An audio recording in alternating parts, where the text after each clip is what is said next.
4 years ago, a marvelous young woman who had just graduated with honors from BYU called me, absolutely distraught. Through sobs, she blurted out, "I'm just not sure I believe the church is true anymore, and I'm scared. What if my family really isn't going to be together forever?" I asked her, "Do you want to have a testimony?" "Yes," she said. "Are you willing to work for it?" Again, yes. And she was. She went to work. She had a great bishop and an off-the-charts Relief Society president, both of whom worked with her. Friends and family came to her rescue, and she and I began to meet for gospel study sessions. I told her, "Bring your scriptures and every question you have. Questions are good. Let's see what the Lord will teach us together."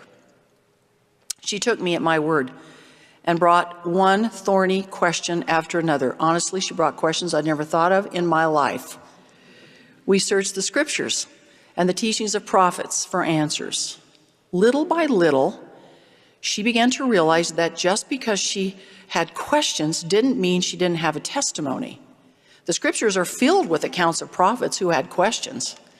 And she began to recognize when the Spirit was bearing witness to her, including and especially bearing witness that prophets, seers, and revelators are truly prophets.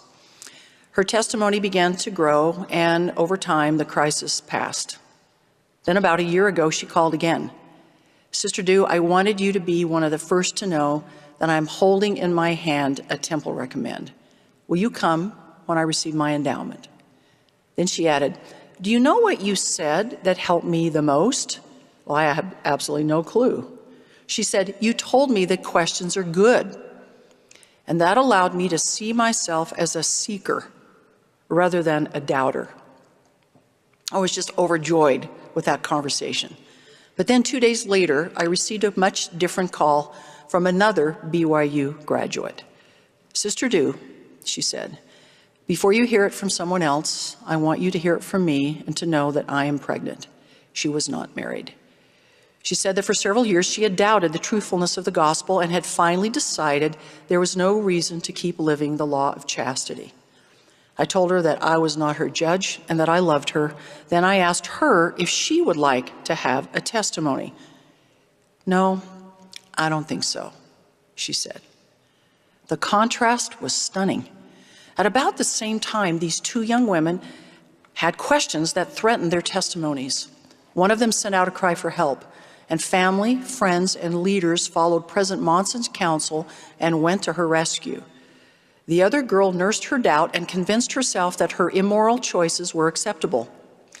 I love and deeply care about this girl, but for now, she has chosen a spiritually perilous path. One girl's questions propelled her to become a seeker of truth. The other girl used her questions to justify her immorality.